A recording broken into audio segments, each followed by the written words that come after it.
A Muslim, besides being required to learn the truth, must also know the wrong.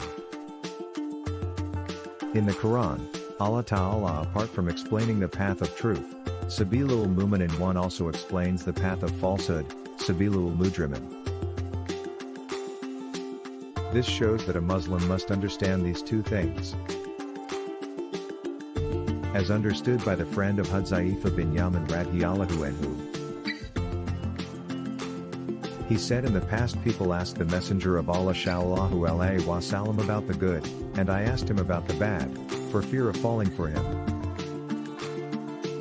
And it's true what a poet said.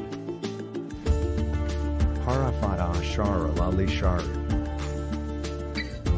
Walakin li tawkayihi.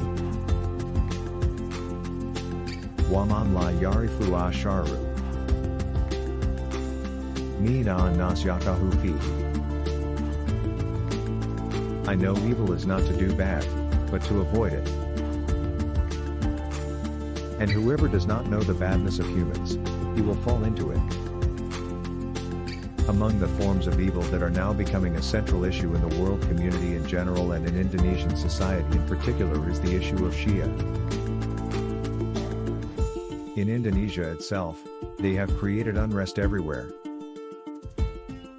They are so active in spreading and preaching their teachings, both with writings, lectures, social movements, politics, even acts of violence they do to further their goals. They have carried out various kinds of terror, intimidation, chaos, threats and others. We also witness that many Muslims whose beliefs are shallow have been influenced by their teachings.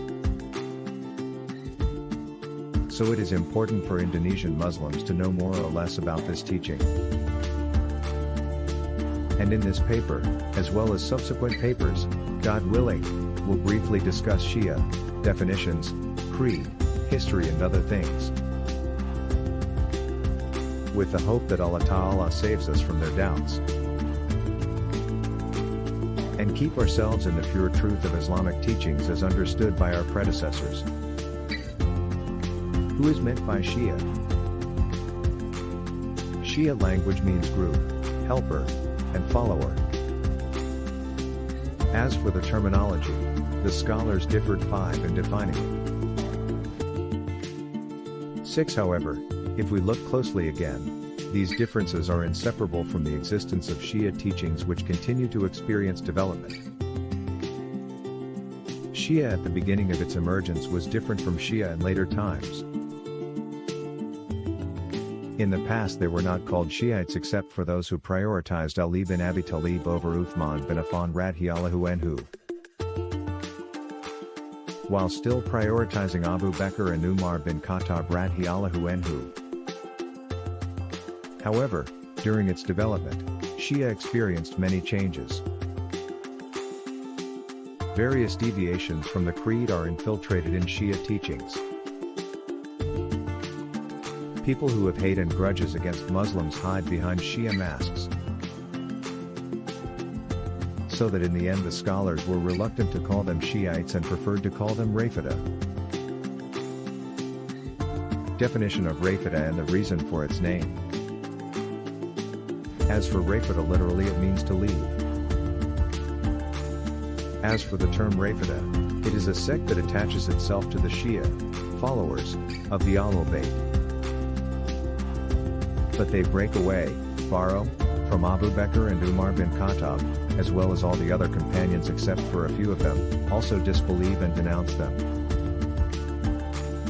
Some scholars stated that the reason for naming Rafida was because they abandoned and rejected Rafidho, the leadership, imama, of Abu Bakr and Umar.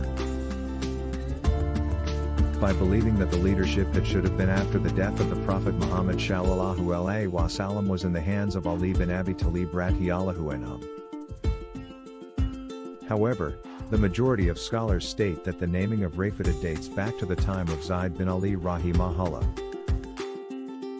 At that time he believed that Ali was more important than Uthman. He also still gave his loyalty to Abu Bakr and Umar and considered them the best human beings after the death of the Prophet Muhammad sallallahu alaihi wasallam. But apparently among his followers who had allegiance to him there were some people who actually denounced Abu Bakr and Umar.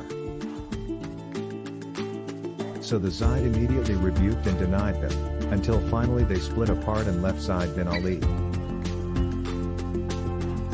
So Zayd said to them, "You have left me, Rafatu Mayuniyai." So since then they have been known as Rafida. Shia or Rafida? Well, especially if it is attributed to Ali bin Abi Talib, which means a follower or helper of Ali bin Abi Talib radhiyallahu anhu. The word Rafida has a negative connotation, because it means rejection of Abu Bakr and Umar radhiyallahu anhu or Zayd bin Ali in the opinion of the majority. This is what causes Shia people to dislike being called Rafida. 10. They assume that this name comes from people who hate Shia teachings. Even if you look at their actual situation, the name Rafida is more appropriate for them. Besides that, naming them Shia will cause confusion, because the Shia themselves are divided into groups, including the Shia Syiaaah, who are still close to Ahl-Sunnah. So if the term Shia is absolute, it will cover all Shia schools, including Syiaaah. Not to mention if we see Shia at the beginning of its appearance, who only put forward Ali bin Abi Talib before Uthman. Naming Shia absolutely to the Rafida people will cause misunderstandings for some people. By assuming the Shia people at the beginning of their appearance were the same as the current Rafida people. Even though we cannot deny it, if you look at the current reality, the name Shia is not mentioned absolutely unless the meaning will return to the Shia Rafida.